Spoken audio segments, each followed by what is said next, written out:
seperti rusa kami merindukan Engkau Tuhan. Kami merindukan hadirat-Mu, karena hanya bersama-Mu, hanya dekat dengan-Mu, itu kekuatan buat hidup kami. Terima kasih Yesus. Seperti rusa rindu sungai-Mu, jiwaku rindu Engkau. Kaulah Tuhan hasrat hatiku, ku rindu menyembah-Mu. Seperti rusa rindu sungai-Mu, jiwaku rindu Engkau.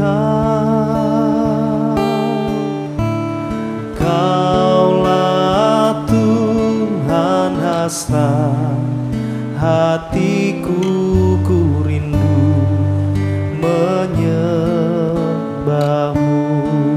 Engkau kekuatan kami, Engkau kekuatan dan perisaiku. Kepadamu rohku berserah. Kaulah Tuhan hasrat hatiku, ku rindu menyembah-Mu.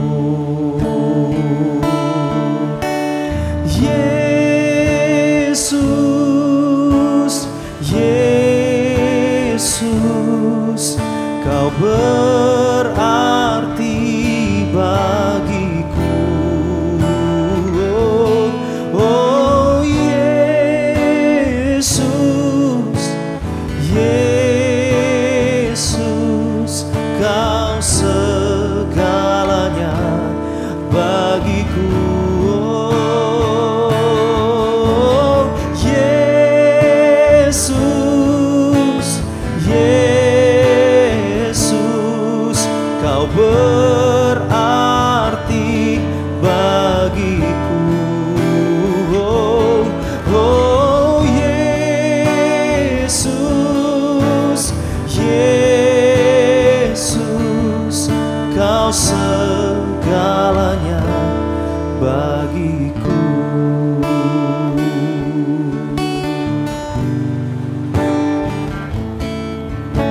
Seperti rusa rindu sungai-Mu, jiwaku rindu Engkau. Kaulah Tuhan hasrat hatiku, ku rindu menyembah-Mu. Engkau kekuatan dan perisaiku. Kepadamu rohku berserah. Kaulah Tuhan hasrat hatiku, ku rindu menyembah-Mu.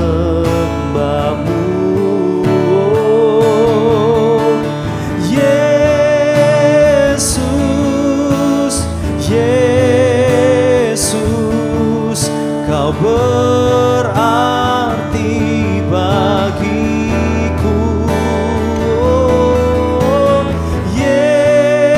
Yesus,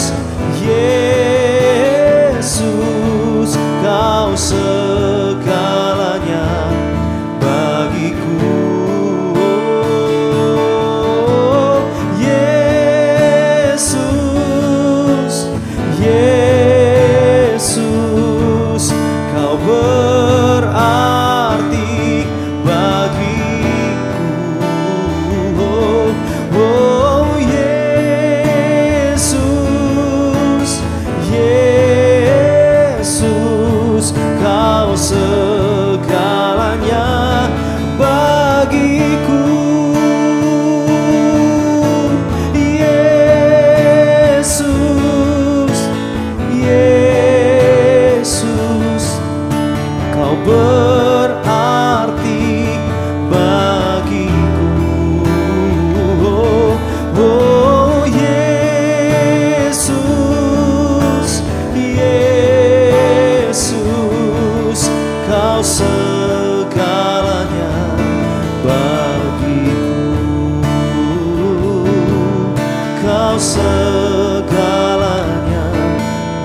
bagiku, Kau segalanya bagiku.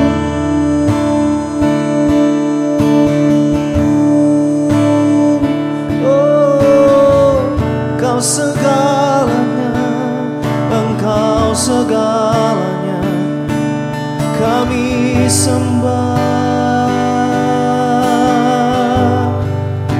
kami tinggikan,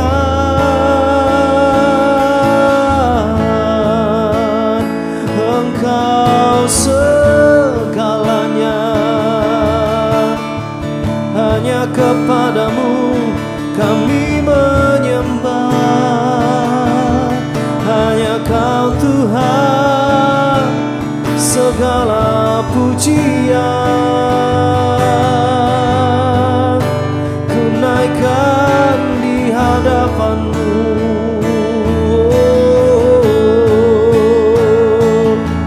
Kau berkuasa, Engkau berkuasa, segala pujian, segala kemuliaan, kami mau menyembah, bermazmur bagi-Mu.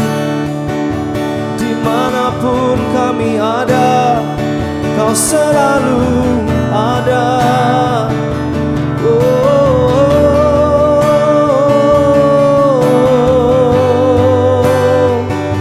Dengan segenap hati, segenap hidup, ku tinggikan, ku agungkan, hanya Yesus yang layak.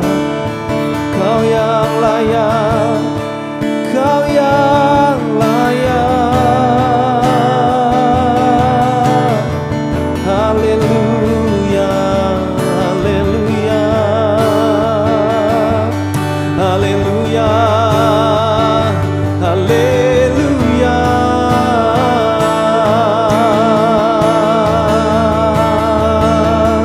Ku bersyukur, ku bersyukur, ku bersyukur Tuhan. Terima kasih,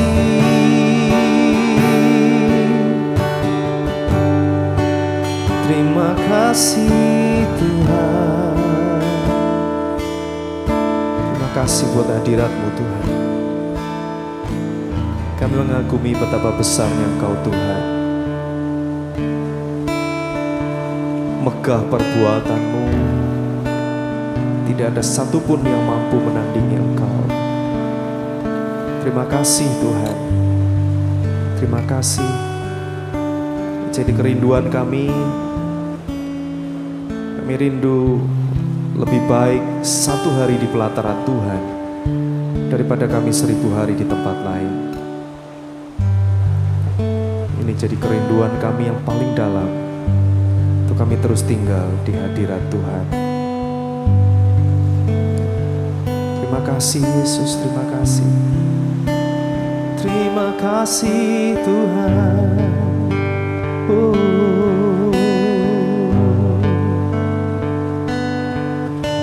Satu hal yang ku rindu, berdiam di dalam rumah-Mu. Satu hal yang ku pinta, menikmati bait-Mu Tuhan. Satu hal yang ku rindu, berdiam di dalam rumah-Mu. Satu hal yang ku pinta, oh, menikmati bait-Mu Tuhan. Lebih baik satu hari di pelataran-Mu daripada 1000 hari di tempat lain.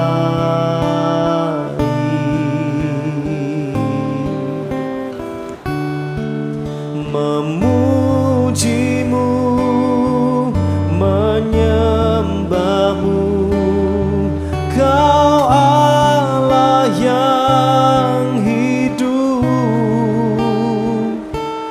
dan menikmati semua kemurahan-Mu. Ini kerinduan kami, satu hal yang ku rindu, berdiam di dalam rumah-Mu. Satu hal yang ku pinta, menikmati bait-Mu Tuhan. Lebih baik satu hari di pelataran-Mu daripada 1000 hari di tempat lain. Memuji-Mu, menyembah-Mu, Kau Allah yang hidup, dan menikmati semua kemurahan-Mu.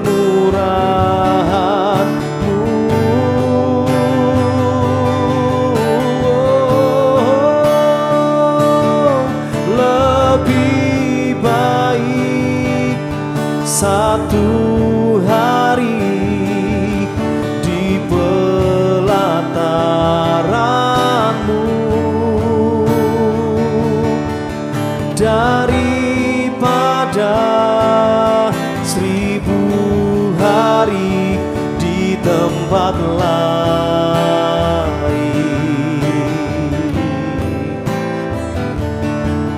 Memuji-Mu, menyembah-Mu, Kau Allah yang hidup, dan menikmati semua kemurahan-Mu.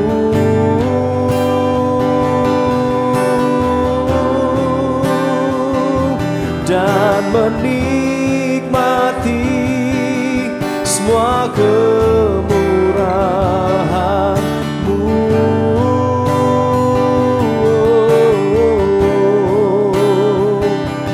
Dan menikmati semua kemurahan-Mu.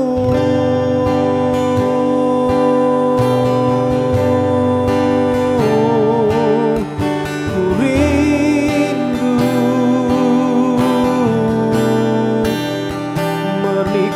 menikmati kemurahan-Mu.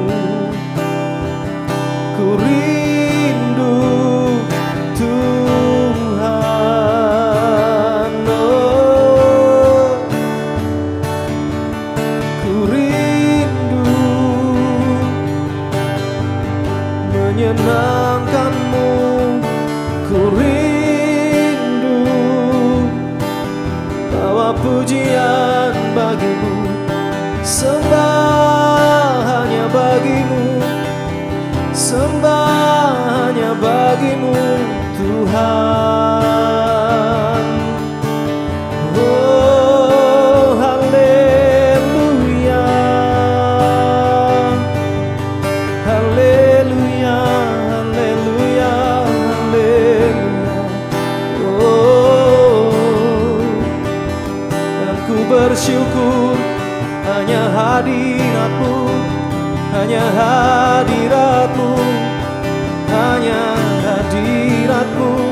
hadirat-Mu yang kami rindukan. Terima kasih,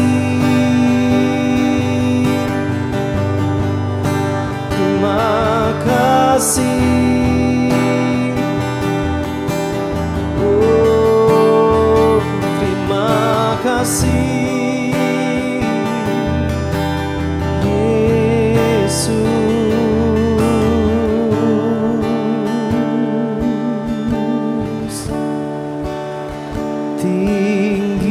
Tinggikan dirimu mengatasi langit, kebesaran-Mu Tuhan mengatasi bumi. Tinggikan dirimu mengatasi langit,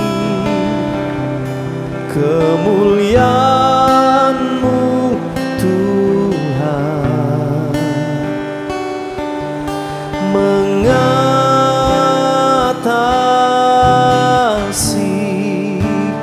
bumi. Kami tinggikan Engkau Tuhan, tinggikan dirimu mengatasi langit, oh, kebesaran-Mu Tuhan mengatasi bumi. Tinggikan dirimu mengatasi langit, kemuliaan-Mu Tuhan mengatasi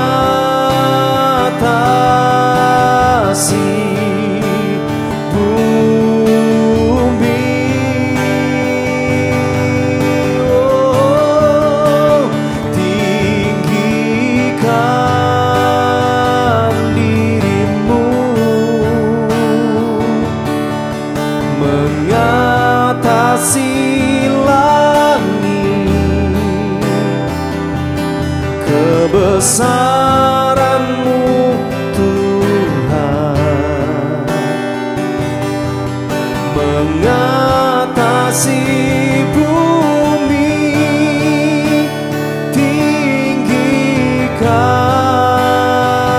dirimu, oh, mengatasi langit, kemuliaan-Mu Tuhan mengatasi bumi. Sekali lagi katakan, tinggikan Engkau Tuhan, tinggikan dirimu mengatasi langit, kebesaran-Mu Tuhan mengatasi bumi. Tinggikan dirimu mengatasi langit, kemuliaan-Mu Tuhan mengatasi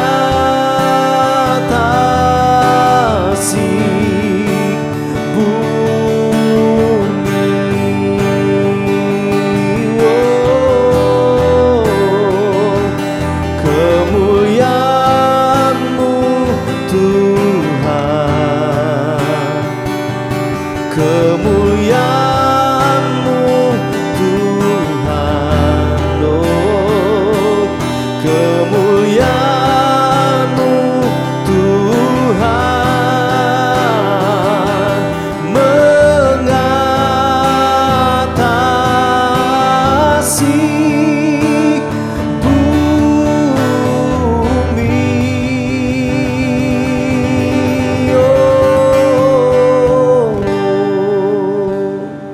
Shalom Bapak Ibu.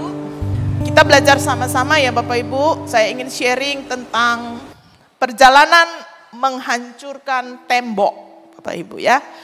Saya kemarin sudah siapkan satu sharing yang sudah saya siapkan. Saudara, jam 1 siang tiba-tiba Tuhan bilang ganti. Saudara ya, ganti.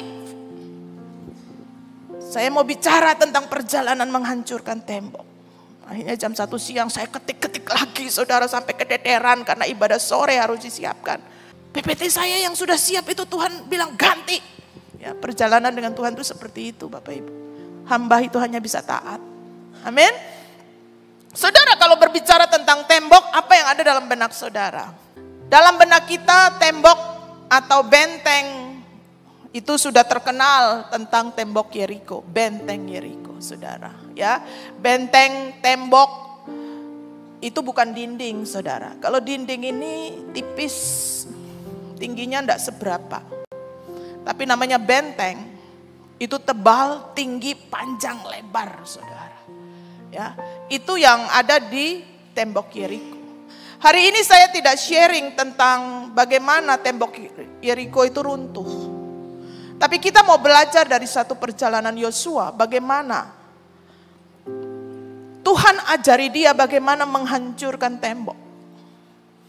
Tembok kita hari ini adalah masalah, tantangan, rintangan yang kadang-kadang kita bilang ini seperti tembok. Teman saya waktu saya masih kerja, dia jual properti, dia bilang sama saya, aduh Bu Elva, saya ini berhadapan dengan orang kaya punya banyak duit. Saya sudah 4 kali, ini kali kelima bertemu dengan dia. Kelihatan mau beli rumah, tapi saya di PHP. Dan orangnya ini ngomong seperti saya ngomong dengan tembok, tidak ada gunanya. Gak bisa diterabas Bapak Ibu. Kelihatan jalan buntu. Tapi hari ini kita mau belajar tentang bagaimana Joshua menghancurkan tembok. Sebenarnya dalam Alkitab Joshua tidak berperang. Joshua tidak menghancurkan. Tembok itu diruntuhkan oleh Tuhan. Tapi Tuhan mengajar Joshua bagaimana kamu bisa menghancurkan tembok. Saudara, biarlah sharing ini boleh menolong kita bagaimana kita menghadapi masalah tantangan hari ini, saudara. Kehidupan orang-orang Israel, anak-anak Israel, kalau saudara baca dalam Yosua, itu dimulai daripada setelah mereka menyeberang Sungai Yordan. Setelah 40 tahun Musa mati, semua generasi mati kecuali generasi-generasi muda yang usianya tidak lebih dari 20 tahun kata firman. Itu generasi yang sangat muda. Itu boleh masuk bersama Kaleb dan keluarga, Joshua dan keluarga ke tanah perjanjian. Tapi mereka menyeberang Sungai Yordan. Dan apa yang terjadi? Tuhan melakukan mujizat yang luar biasa. Membelah Sungai Yordan di dalam perjalanannya mereka menginjak kaki di tanah Kanaan, yaitu tanah Israel, tanah Yerusalem yang hari ini. Ya saudara, jadi kehidupan anak-anak itu dimulai daripada anak-anak Israel itu dimulai dari kisah penyeberangan Sungai Yordan. Saudara, setelah mereka menyeberang Sungai Yordan, mereka menginjakkan kaki di daerah yang namanya dataran Yeriko. Daerah sebelum Yeriko itu daerah Gilgal. Mereka mulai menginjakkan kaki di tanah yang baru. Dan juga pasti dengan pengalaman yang baru dengan Tuhan. Karena mereka sudah meninggalkan Mesir, mereka sudah meninggalkan padang gurun. Dan masuk di dalam tanah yang baru, tanah perjanjian, tanah yang berlimpah susu dan madu. Dan tentu Tuhan akan membawa mereka di dalam pengalaman yang baru. Dan jangan lupa persoalan yang baru. Kenapa Alkitab menulis bahwa di sana ada penduduk Yeriko. Mereka hidup di kota yang berkubuh, Bapak Ibu. Mereka masuk di tanah itu, di Gilgal. Mereka harus berhadapan dengan penduduk Yeriko yang menjadi musuh mereka. Mereka harus mengalahkan mereka. Mereka harus mengalahkan orang-orang Yeriko, saudara. Ada musuh yang baru di tanah Kanaan, saudara. Dan kita belajar hari ini di situ. Leadernya bernama Yosua, Bapak Ibu. Ya, Yosua ini nama aslinya dalam bahasa Ibrani adalah Yeshua, sama dengan Yesus Kristus. Ya, kalau Yeshua itu Hamasya yang diurapi, tapi Joshua itu Yeshua, Tuhan yang menyelamatkan. Lahir di Mesir, besar di Mesir, keluar bersama-sama dengan Musa, menjadi hamba Musa, melakukan perjalanan gunung, belantara, padang gurun, sungai, laut bersama-sama dengan Musa. Dikatakan firman Tuhan, Yosua menjadi hamba Musa. Saudara, Yosua ini selama 40 tahun menemani Musa di padang gurun juga. Keluar dari Mesir 40 tahun.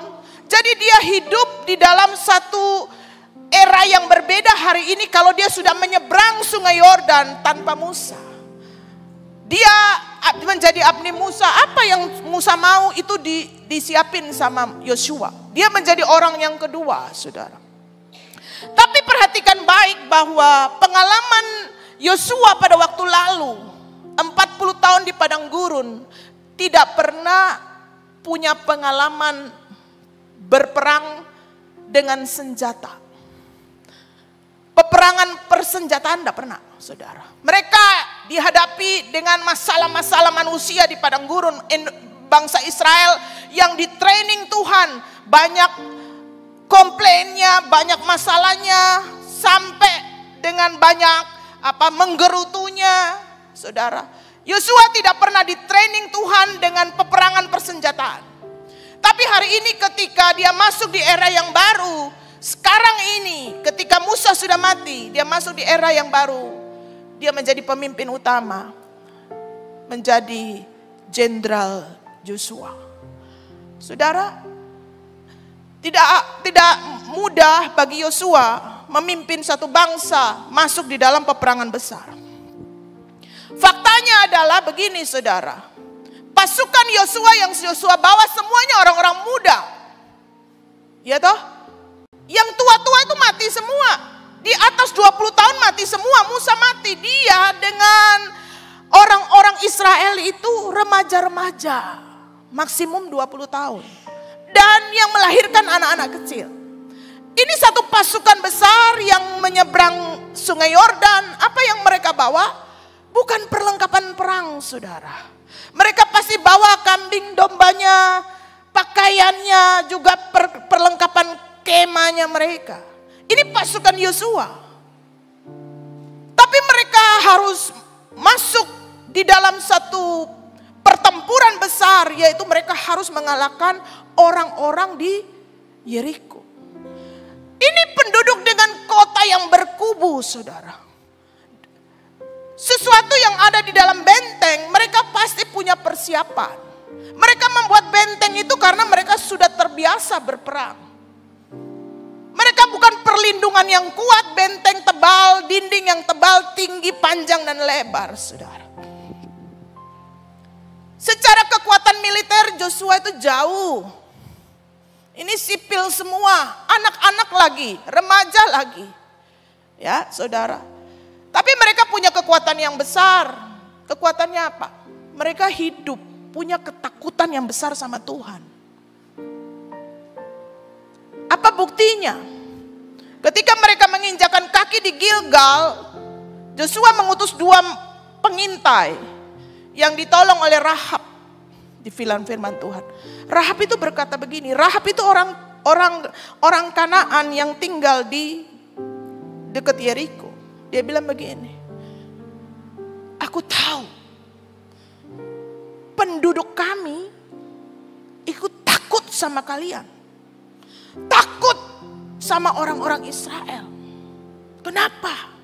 Kami sudah mendengar dan kami sudah melihat, menyaksikan bagaimana Tuhan Allah yang engkau sembah itu, Elohimmu itu menyelamatkan kalian. Peristiwa dahsyat, peristiwa ajaib yang Tuhan Tuhan nyatakan karena Dia menyertai kalian. Penduduk kami ini takut karena Tuhanmu menyertai kalian. Udah keder duluan. Ini yang diomongin Rahab.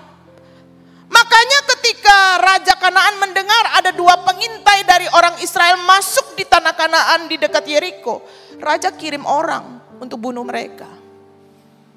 Secara mental orang Kanaan ini sudah takut jauh. Secara pasukan orang Israel kalah jauh. Kenapa? Karena mereka itu orang remaja semua dan anak-anak. Anda bisa bayangkan ketika mereka menyeberang sungai Yordan, Tuhan membelah itu sungai. Ajaib mereka mulai masuk. Ini bukan karena hebatnya mereka, saudara.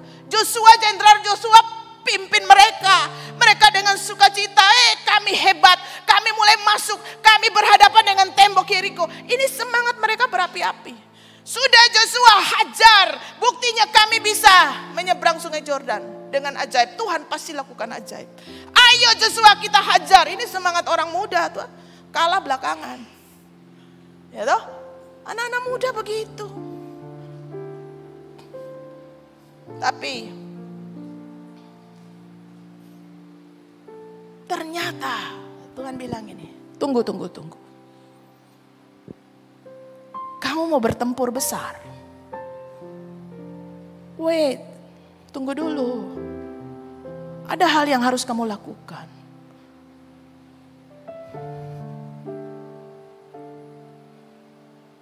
Tuhan mentraining Yosua sebelum kamu menghadapi pertempuran besar. Apa yang harus kamu lakukan? Jangan kau pikir kamu serang mereka runtuh. Kemarin aku menyertai kau, menang. Belum tentu kau jalan menang. Belum tentu kalau engkau tidak nurut sama aku. Ini menarik, saudara. Hal yang pertama dan sangat heran Bapak Ibu. Sebelum mereka menyerang di Joshua 6, hal pertama Tuhan berkata kepada Joshua di dalam Joshua 5 ayat 2 dan 3. Pada waktu itu berfirmanlah Tuhan kepada Yosua, buatlah pisau dari batu, sunatlah orang-orang Israel itu untuk yang kedua kalinya. Kenapa yang kedua kali, saudara? Karena umur mereka bagi 20 tahun, mereka pertama kali sudah disunat pada zaman Musa. Tapi Tuhan bilang, kamu masuk ke negeri yang baru.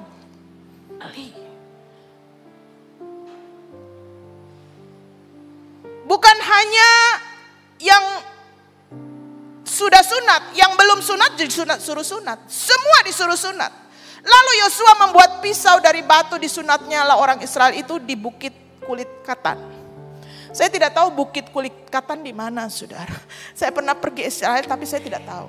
Ya, tapi saudara kalau pelajari Alkitab, Tuhan punya cara yang berbeda dengan cara manusia dalam menghadapi peperangan. Jenderal besar Joshua, ketika Tuhan bilang begini, Jos, kamu belum sebelum perang sunat dulu mereka. Saudara kalau berhadapan kayak gini, itu mikir saudara, Tuhan, kita ini mau perang, apa-apaan kau suruh sunat? Gak masuk akal. Hari ini kalau ngomong sunat sesuatu yang tabu, saudara. Ya, padahal Tuhan, cara yang pertama yang Tuhan suruh sunat itu semua pasukan. Saudara, kalau di gereja saja, Odi pernah ngomong enggak sama Mas Yunung, Mas, kamu sudah sunat belum? Ada para laki-laki tanya, sudah sunat belum? Tapi bayangkan itu cara Tuhan. Hal yang pertama sebelum bertempur kau harus bersunat.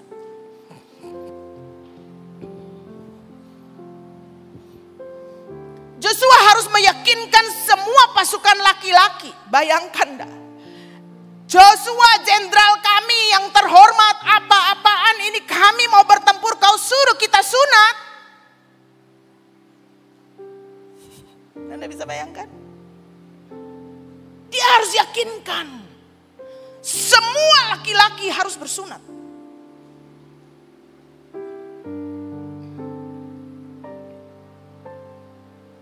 Saudara,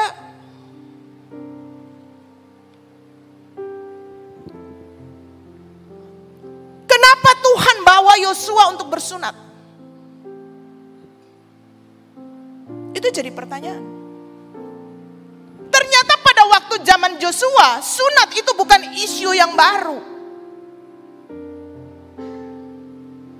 Jadi Tuhan membawa Yosua begini.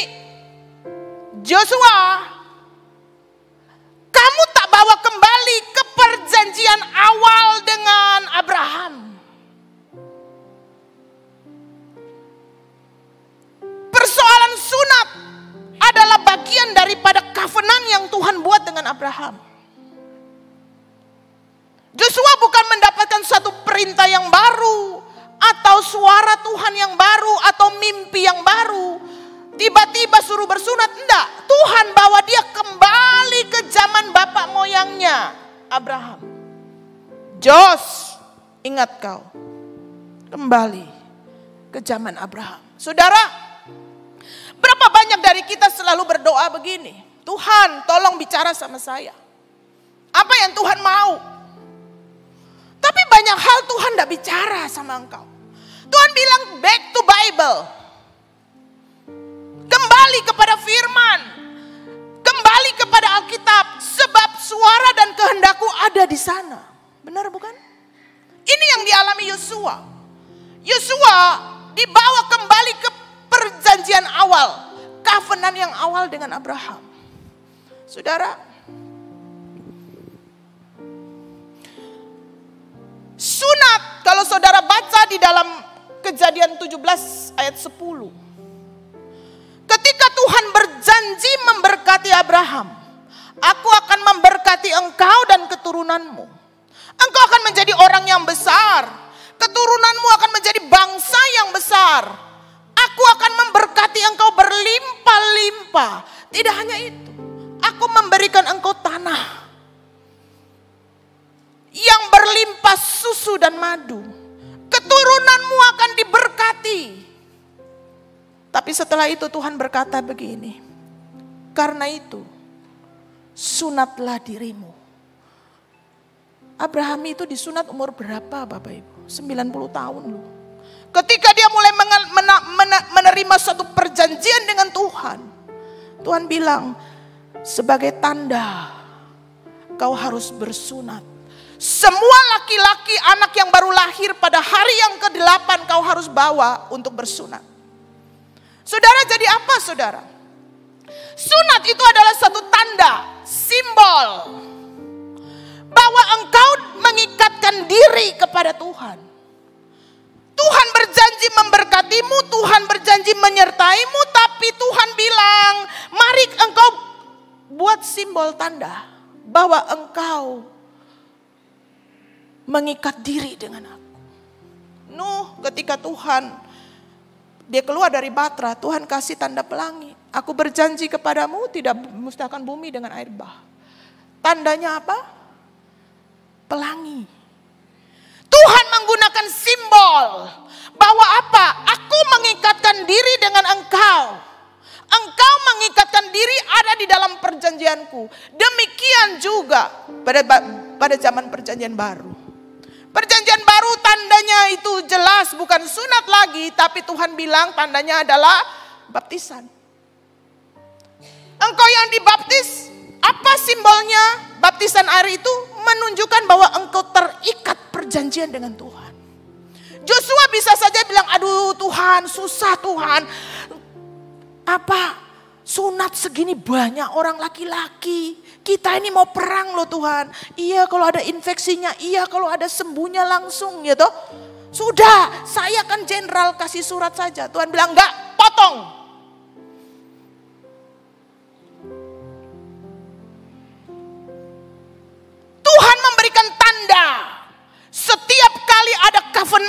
dia. Hal yang pertama. Saudara punya tanda enggak sama Tuhan?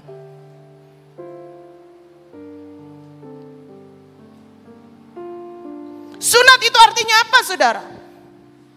Sunat ada organ kehidupan produksi laki-laki untuk melanjutkan kehidupan, itu dibuang. Sebagian itu dibuang, saudara. Melambangkan keinginan daging yang harus dibuang. Simbol di dalam fisik kita sebagai apa? Tanda ikatan rohani, saudara. Hati kita harus dipangkas. Ada bagian-bagian dari diri kita harus dipangkas. Jadi Tuhan bilang segala sesuatu yang berhubungan dengan proses kehidupan kamu, ada bagian yang harus disunat, dipotong, dibuang. Itu tanda sunat. Saudara punya tanda itu enggak? Saya yakin bahwa setiap orang percaya harus punya tanda itu. Kapan saudara punya tanda? Ketika aku bangkrut, aku tidak lagi punya harapan, aku tidak punya kerjaan, rasanya mau mati saja di situ, aku berjanji dengan Tuhan. Sampai seumur hidup Anda harus punya tanda itu. Ingatlah bahwa itu adalah simbol perjanjian dengan Tuhan. Aku dulu pernah divonis mati oleh dokter. Kenapa aku mengalami kanker? Tidak ada harapan untuk hidup. Tapi tiba-tiba Tuhan lakukan keajaiban. Itu simbol dalam hidupmu. Itu tanda. Karena itu aku datang sama Tuhan, berjanji dengan Dia, mengikatkan diri dengan Dia. Tuhan mau sebelum engkau bertempur hebat. Saudara, apapun persoalanmu hari ini, kau berkata itu seperti dinding tebal. Tidak ada jalan. Rumah tanggaku sudah hancur. Rasanya tidak ada jalan. Tuhan bilang, aku training kamu. Hal yang pertama adalah apa? Sebelum kau bertempur, hadapi persoalanmu. Tarik dirimu. Mari bersunat. Datang sama Tuhan. Tuhan, ada proses hidupku yang aku harus buang. Ada proses hidupku yang aku harus buang, Tuhan. Di dalam proses kelanjutan kehidupanku ada banyak hal yang tidak berkenan. Aku buang. Mari Tuhan, potong dalam hidupku. Tuhan pikir tidak usah kau pikir dengan besarnya tembok masalahmu. Tapi tarik dirimu. Hal yang pertama adalah membawa diri bersunat.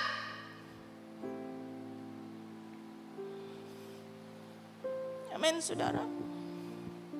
Yosua itu nurut sama Tuhan. Karena Yosua tahu di dalam Yosua 1 ayat 6 dan 8. Firman Tuhan berkata begini sama Yosua. Kamu harus kuatkan dan teguhkan hatimu untuk memimpin bangsa ini. Sebab negeri ini kujanjikan dengan sumpah kepada nenek moyangku untuk diberikan kepada mereka. Tetapi kamu harus kuatkan hatimu. Dengan sungguh-sungguh bertindak hati-hati sesuai dengan hukumku yang diperintahkan kepadamu oleh hambaku Musa. Jangan kau menyimpang ke kanan dan ke kiri.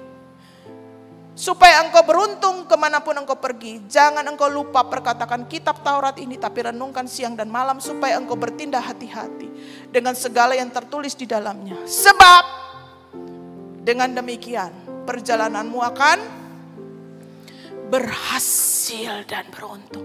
Janji Tuhan sama Yosua.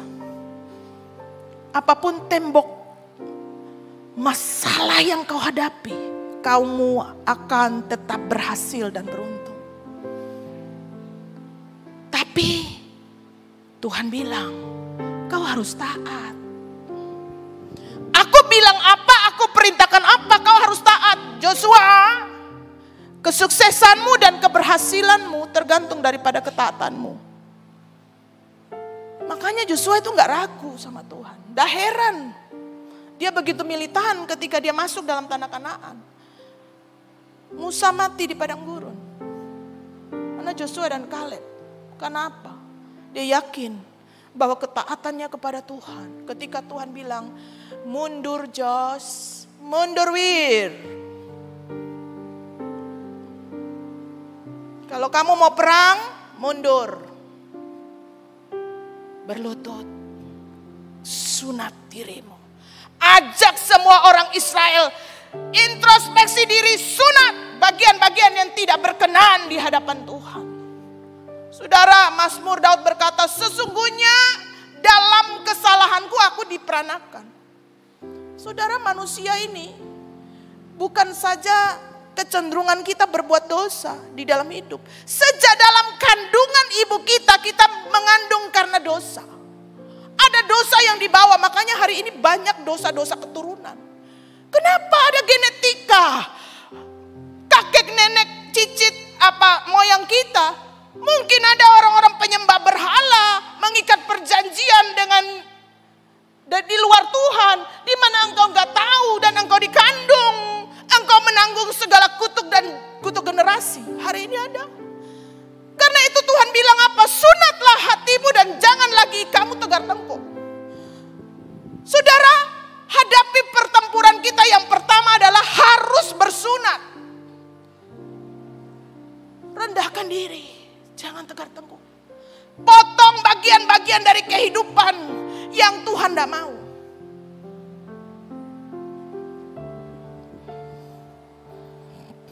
Amin. Dan apa yang Joshua katakan, bersunat itu tuh mereka harus membutuhkan beberapa hari untuk tinggal di Gilgal sampai memulihkan sakit mereka. Saudara, bersunat itu sakit, saudara. Tuhan tahu. Jangan perang. Kalau engkau berperang dalam keadaan terluka, kalau engkau berperang dalam keadaan dosa, kalau engkau berperang dalam keadaan tidak sehat, belum bersunat, stop. Rendahkan diri. Bagian ketika engkau datang sama Tuhan, Tuhan, aku hadapi masalah ini, masalah berat. Tuhan bilang, ayo introspeksi dulu dirimu. Ada hal-hal yang harus kau potong. Sakit, gak apa-apa. Membuang segala sesuatu yang dalam hidup kita, yang dalam kedagingan kita. Sakit. Tuhan bilang, kamu jadi troublemaker. Kamu banyak omong orang. Tuhan, ampuni saya. Sakit loh. Datang sana minta maaf. Sakit loh. Rendahkan diri. Sakit loh. Gak apa-apa. Itu kunci kemenanganmu nanti. Amin. Strategi yang kedua. Rayakan Passover. Di dalam Yosua 5 ayat 10. Sementara mereka berkemah di Gilgal. Mereka berkemah di Gilgal, Tuhan bilang kamu kemah aja dulu di Gilgal sampai sakitmu sembuh. Ya, dulu belum ada laser untuk sunat, belum ada. Sehari kering, tidak ada. Ya, bayangkan satu kampung Gilgal itu lumpuh, saudara. Laki-lakinya di kamar semua, jalan dengan sarung gini. Gitu, sakit, gak bisa aktivitas. Ayo kita main bola, gak iso. Gimana? Sunat semua. Satu bangsa itu lumpuh. Yang keluar aktivitas itu cuma ibu-ibu. Lalu Tuhan berkata begini, sementara mereka di Gilgal, orang Israel itu merayakan Paskah pada hari yang ke-14 bulan itu, pada waktu petang di dataran Yeriko. Lalu pada hari sesudah Paskah mereka makan hasil negeri itu, yaitu roti yang tidak beragi dan berti gandum. Apa berti gandum? Jelai. Ya, kualitas yang paling baik daripada gandum itu jelai. Pada hari itu juga. Ini menarik saudara. Lalu berhentilah mana itu pada beesokan harinya setelah mereka makan hasil negeri itu. Jadi orang Israel tidak beroleh mana lagi, tetapi dalam tahun itu mereka makan yang dihasilkan tanah. Saudara, sebelum berperang Tuhan izinkan mereka merayakan Passover. Apa itu Passover Bapak Ibu? Passover itu pada zaman Joshua belum ada Paskah. Paskah itu zaman Yesus Kristus. Kematian dan kebangkitan Kristus merayakan Paskah. Tapi pada waktu mereka itu merayakan Passover, ya, Paskah dikatakan di dalam situ. Passover itu adalah perayaan di mana mereka mengingat pada waktu apa? Pada waktu tulah kematian anak sulung di Mesir. Tuhan perintahkan begini, kamu sembeli domba kambing, ada darahnya, taruh di ambang pintu. Kenapa? Itu jadi simbol buat aku. Pada waktu tulah datang di Mesir, semua anak sulung Mesir mati, saudara. Bukan hanya anak, semua ternak sulung mati. Hebatnya Tuhan ya. Untung dulu kita ndak hidup di zaman dulu. Anjing sulung mati, saudara. Punya kambing sulung, Pak Lukas itu punya peliharaan kambing banyak. Yang sulung pasti mati. Tulah dahsyat. Tapi Tuhan bilang gini, yang punya tanda, simbol, enggak mati. Bangsa Israel itu lolos daripada kematian anak sulung. Karena mereka punya tanda darah. Itu simbol, saudara. Tuhan bicara tentang simbol sama dengan sunat. Tuhan bicara tentang simbol darah. Tuhan bicara tentang baptisan air. Tuhan bicara tentang darah Kristus, simbol. Engkau dan saya yang memiliki covenant dengan Tuhan, kamu harus punya simbol darah dalam hidupmu. Jadi apa? Ya, ini adalah kali ketiga bangsa Israel. Bayangkan, ini kali ketiga bangsa Israel merayakan Passover. Saya tidak tahu bagaimana Musa selama 40 tahun di padang gurun. Harusnya setiap tahun itu merayakan. Tapi Passover yang pertama dirayakan ketika mereka keluar dari Mesir. Ya saudara, ketika mereka keluar dari Mesir. Dan di dalam bilangan 9 dia menceritakan setahun kemudian ketika mereka telah menyeberang Laut Taberau. Mereka merayakan Passover. Setelah itu gak ada. 40 tahun tidak pernah merayakan Passover. Dan ini adalah kali ketiga. Tuhan sebelum kamu berperang, rayakan Passover. Pertanyaannya, kenapa Tuhan suruh rayakan Passover? Tuhan izinkan untuk rayakan Passover. Mas Inung, menurut Mas Inung, kenapa rayakan Passover? Ada pendapat, gak apa-apa, salah gak apa-apa. Gak ada hukuman. Benar juga gak dapat coklat. Menurut Mas Inung.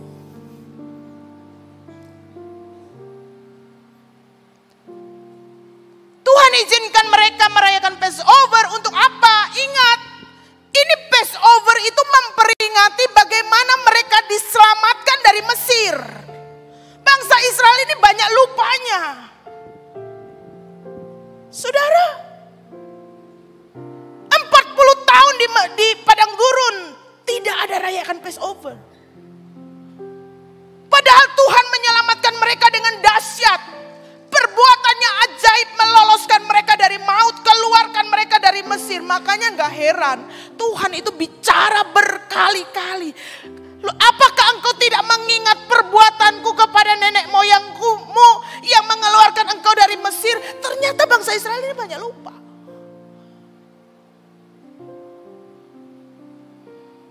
Saudara, hal yang kedua yang Tuhan mau, kau harus rayakan Passover setiap hari. Kenapa? Untuk mengingat kebaikan Tuhan dalam hidupmu. Sebelum bangsa Israel bertempur, Tuhan bilang kau harus rayakan Passover dulu. Kenapa? Anda bisa bayangkan. Ini yang masuk generasi umur 20. 40 tahun di padang gurun. Mungkin waktu itu mereka masih kecil. Sangat kecil. Tapi mereka akan mendengar cerita nenek moyang mereka. Cerita kakek nenek ayah ibu mereka. Dulu kami ketakutan waktu di Mesir. Dulu kami menderita Kami dianiaya, Tuhan bawa kami keluar. Kami dikejar-kejar tentara Firaun. Derap kaki gembalanya, kudanya mereka itu masih terdengar di kuping kakek loh. Kami ketakutan, mereka kejar kami dengan perlengkapan perang, kuda-kuda perang, perlengkapan senjata perang. Derap kaki kudanya aja menakutkan kami. Tapi Tuhan membelah laut. Tuhan bawa kami keluar. Tidak ada yang mati. Kami tinggal. Loh, itu pasti diceritakan. Ya benar dong. Pasti diceritakan. Pasti ada hal-hal trauma yang diceritakan, saudara. Papa mama saya dulu di Ambon, saudara, ngalami kerusuhan tahun 1999. Karena itu kerusuhan SARA, saudara. Semua aktivitasnya lumpuh. Mau keluar dari Ambon tidak bisa, saudara. Karena isu SARA. Kami harus jalan ke airport. Ya, orang tua kami itu jalan ke airport itu dengan mobil biasanya itu 1 jam harus memutar gunung. Tapi pada waktu kerusuhan, semua penerbangan tidak ada. Tidak ada akses. Jalan itu sudah dibagi-bagi. Daerah A, daerah B, daerah A, daerah B. Ini isu SARA, Bapak Ibu. Rumah kami itu depan jalan protokol 1, belakangnya jalan protokol 2. Jadi lihat mayat itu seperti tikus mati di pinggir jalan. Di selokan itu mayat laki, perempuan, anak. Di belakang itu, aduh, itu seperti ratusan orang mati itu tuh tidak ada artinya, saudara. Orang tua saya memutuskan keluar dari Ambon, harus charter pesawat angkatan darat. Dan tidak ada akses. Mereka harus sewa skoci atau speedboat, ya. Itu nyebrang lautan. Naik mobil menyamar, tutup semua di pinggir laut, dioper. Di tengah laut ditembaki, saudara. Ketakutan setengah mati. Tapi mereka sampai di airport. Naik pesawat itu ratusan orang itu gak ada duduknya, berdiri aja. 6 bulan papa saya, mama saya di Surabaya. Setiap hari itu bisa ngompol, gak sadar. Tengah malam itu ketakutan, histeris, saudara. Kenapa? Karena mengalami trauma. Kami diceritain. Ini juga ngalami bangsa Israel. Bagaimana mereka diserang oleh kuda-kuda Firaun. Pasti mereka cerita. Jangan lupa yang rayain ini orang-orang muda. Makanya Tuhan bilang, aku izin kau lihat untuk apa? Mengingat kebaikanku telah menyelamatkan engkau. Berapa banyak dari kita mengingat bagaimana Tuhan pernah menyelamatkanmu. Mungkin sudah 5 tahun lalu, 10 tahun lupa. Dulu keluargaku hampir hancur. Hari ini Tuhan bawa aku tegak berdiri. Aku tidak mau melupakan kebaikan Tuhan. Dulu Tuhan, dokter pernah vonis aku mati. Hari ini Tuhan kasih aku sehat. Aku tidak pernah melupakan kebaikan Tuhan. Berapa banyak manusia kita tuh sering lupa, saudara. Buktinya Musa lupa. 40 tahun tidak merayakan hanya 1 kali di padang gurun. Tahun berikutnya ketika mereka menyeberang sungai Taberau.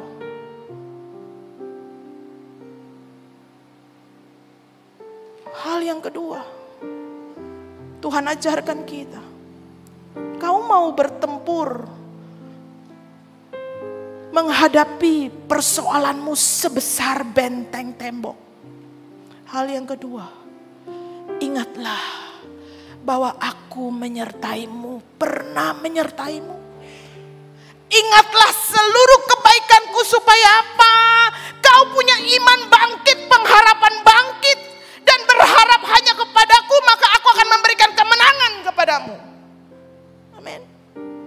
Waktu saya baca ini, saya bilang emangnya Tuhan gila hormat?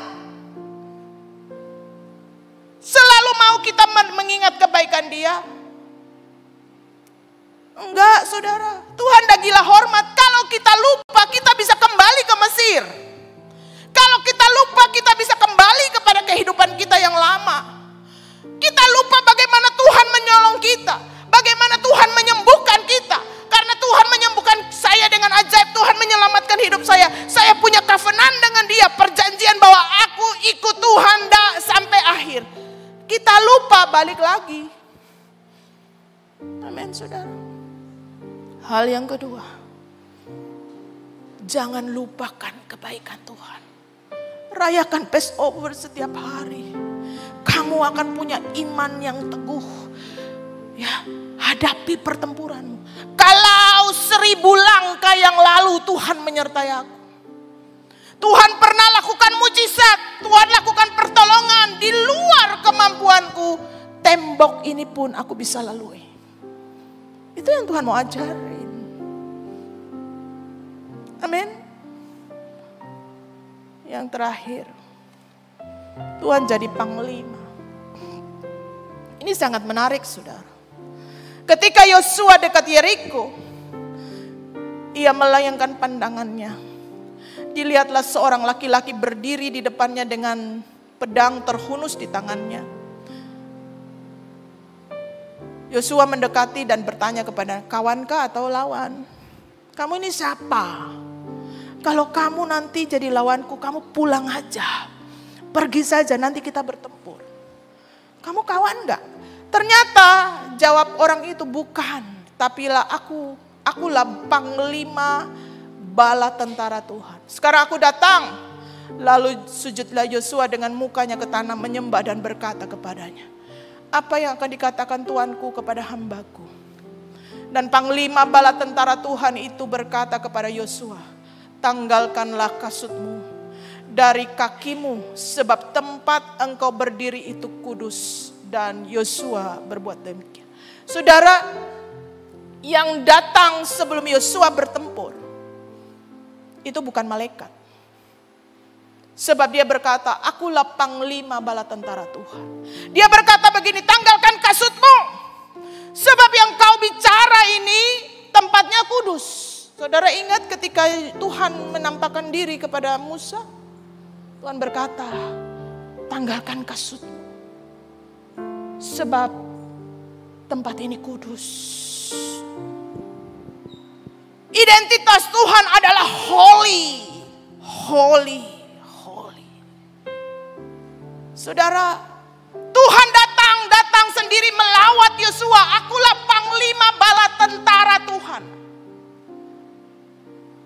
Tuhan menyatakan dirinya bahwa akulah panglima, kau jenderal besar, tapi akulah panglima yang akan memimpin kau perang. Saudara, Tuhan bilang, pertempuranmu, akulah panglima besarnya. Kenapa Tuhan bicara sama Yosua? Tuhan ingin meyakinkan Yosua bahwa di tengah-tengah persoalan hidupmu, aku yang mimpin kau. Pertempuran hidupmu, pertempuran hebat, aku yang pimpin kau. Masalah sakit penyakitmu, aku yang pimpin engkau, aku yang berdiri di depanmu. Karena itu Tuhan bilang, kalau kamu bertempur pasti berhasil, jangan sombong. Setiap pertempuran kita bukan karena hebat kita, bukan karena jago kita. Jos, kau itu jenderal. Akulah panglima yang berdiri di depanmu. Sebelum Joshua bertempur, Tuhan meyakinkan Joshua dengan kehadiran dirinya. Yosua, akulah panglima yang berada di depan. Amin. Apapun persoalan saudara, 3 hal ini. 3 hal ini. Satu apa? Bersunat. Jangan kau pandang betapa besar persoalanmu, saudara. Hal yang pertama, Tuhan bilang, ingat perjanjianku. I'm holy. Kau harus kudus. Potong bagian-bagian. Saudara, saya berharap ketika ketika saya sharing ini, Anda sudah punya catatan bagaimana menghadapi pertempuran Anda. Pertama kali, tarik diri, bersunat. Yang kedua, ingat semua kebaikan Tuhan, rayakan Passover. Yang ketiga, jadikan Tuhan panglima perangku. Daud berkata, Tuhan, Engkaulah panglima perangku yang mengajari jari-jariku berperang. Tuhan bukan saja Bapa yang baik. Tuhan bukan saja guru. Tuhan bukan saja sahabat. Tuhan bukan saja tabib agung. Tuhan bukan saja pembuat mujizat. Tuhan bukan saja Tuhan yang mencukupi. Tapi Dia adalah panglima perang yang menemani engkau menghadapi peperangan. Karena itu mari setiap hari berkata, Tuhan ajari aku berperang. Jari-jariku berperang. Amin. Apa yang terjadi? Tuhan bawa masuk. Mereka menghancurkan benteng Yeriko. Saudara lihat apa yang terjadi dengan instruksi Tuhan untuk menghancurkan benteng Yeriko. Gak ada persenjataan, gak ada tombak, gak ada pisau, gak ada perang. Tuhan bilang apa? Bawa tabut perjanjian, tanda kehadiranku di depan. 7 imam harus bawa 7 sangkakala. Praise and worship, pasukan di depan tabut mengelilingi tembok. Setiap hari, 6 hari, setiap hari 1 kali putar. Hari ke-7, 7 kali putar. Saudara, berapa kali semua? Berapa? Berapa kali? Hah? Berapa kali Bapak Ibu? Sekolah minggu diajari 7 kali putar Bapak Ibu. Tapi berapa? 13. Kami ke Israel, ke Yeriko. Berapa kali bangsa Israel mengelilingi tembok? Tidak banyak yang jawab. Hamba Tuhan juga jawabnya salah. Ya, Pak Lukas bilang 13 kali. Cicen bilang 13 kali. 6 hari pertama 6 kali. Tambah hari ke-7 7 kali, 13 kali. Tembok itu runtuh. Gak ada peperangan, gak ada amunisi, gak ada persenjataan perang. Yang ada cuma apa? Tiup sangkakala yang panjang dan bersorak-sorai. Itu Tuhan punya cara kau berperang. Kadang Tuhan pakai engkau bagaimana engkau menyelesaikan persoalanmu. Dengan apa? Menguduskan diri. Mengingat kebaikan Tuhan. Dan yang 3, aku mau jadikan Tuhan panglima perangku. Ini tembok yang paling hebat dalam cerita Alkitab. Saudara, ya kadang-kadang Tuhan pakai cara-cara yang sekuler. Tapi kita belajar tembok yang tebal, benteng. Hancur firman Tuhan berkata. Bukan runtuh saja. Alkitab berkata, hancurnya tembok Yeriko. Hancur itu apa? Rontok. Amin saudara. Mari, jadi itu catatan. Satu saat, izinkan saya kasih kesaksian. Waktu saya kerja, saya di properti, kami harus membangun. Lahannya luas dan ada satu klaster kecil 1,6 hektar, kami harus bangun rumah. Step berikutnya. Hanya sebagian kecil kami harus buka klaster. Kami di properti itu saudara harus di dalam kecepatan menjual. Kalau tidak menjual cepat kami punya fixed cost-nya habis. Biaya untuk fixed cost-nya itu kegerus. Jadi properti itu harus kali launching hajar habis. Saya datang sama Tuhan. Saya bilang begini, Tuhan, bagaimana kami harus menjual properti ini? 1,8 hektar. Jadi saya pusing.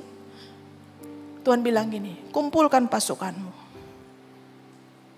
Ajar mereka merendahkan diri, mengaku dosa mereka. Itu tidak masuk akal, saudara. Tuhan, kan aku minta strategi.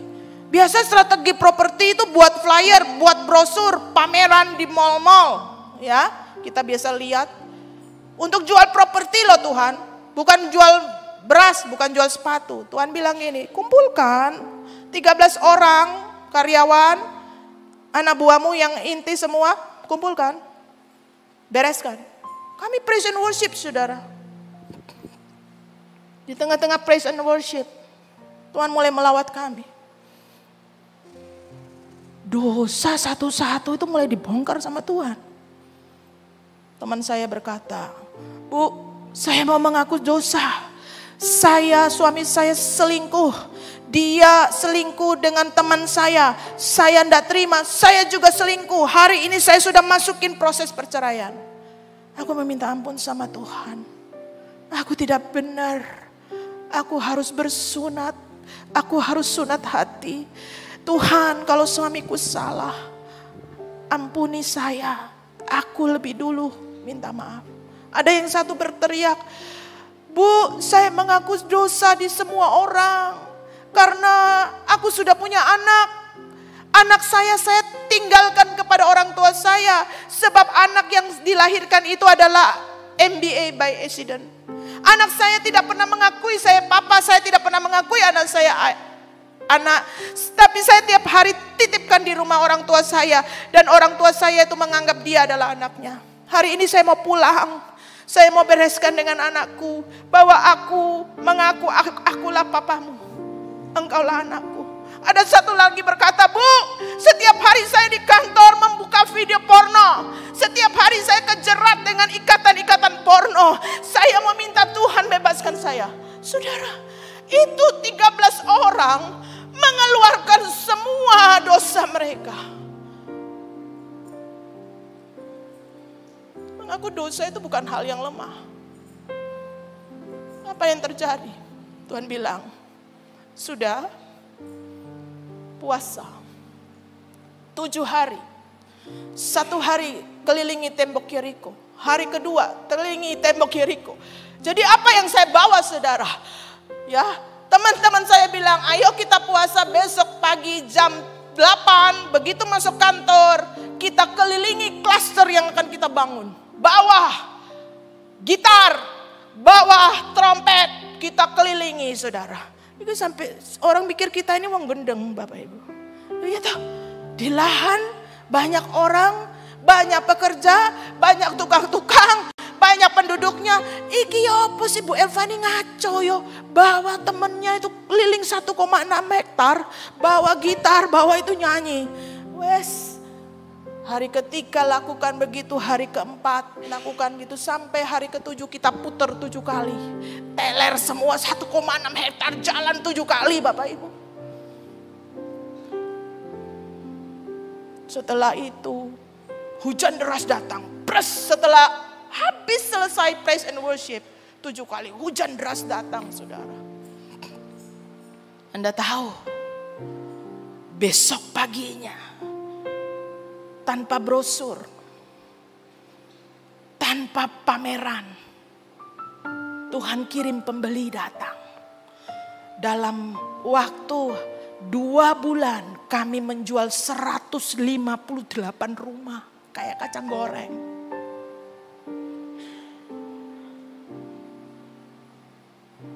Saudara,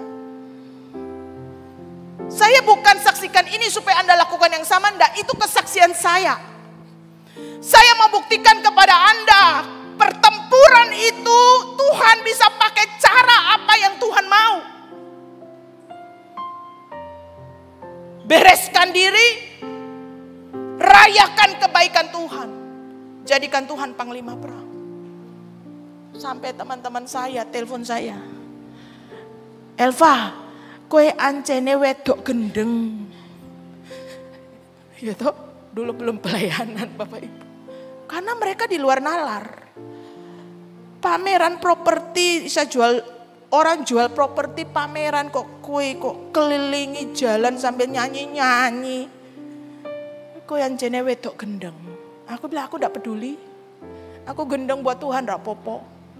Yang menuai hasil saya, penjualanku banter. Kamu di mal-mal belum tentu laku. 158 rumah dalam waktu 2 bulan. Hebat bukan? Hadapi pertempuranmu saudara. Dengan cara apa? Izinkan Tuhan bicara kepadamu. Tuhan Yesus berkata, dari semula telah kau tetapkan hidupku dalam tangan-Mu, dalam rencana-Mu Tuhan. Rencana indah telah kau siapkan bagi masa depanku yang penuh harapan.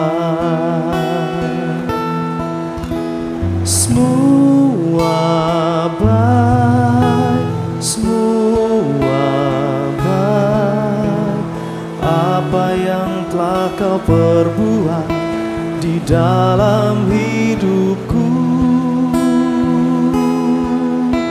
Semua baik, sungguh teramat baik, kau jadikan hidupku berarti.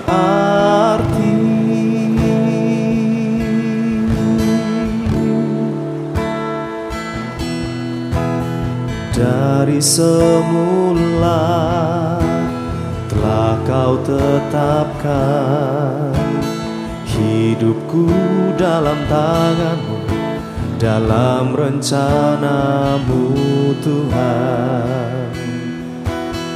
Rencana indah telah kau siapkan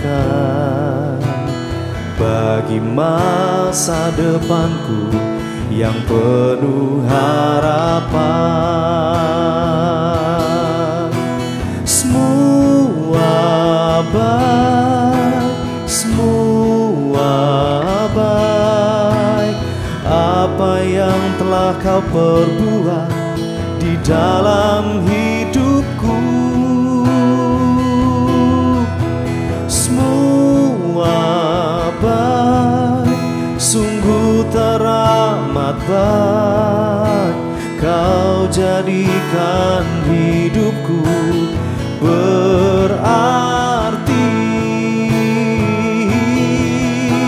Semua baik, semua baik, apa yang telah kau perbuat di dalam hidupku.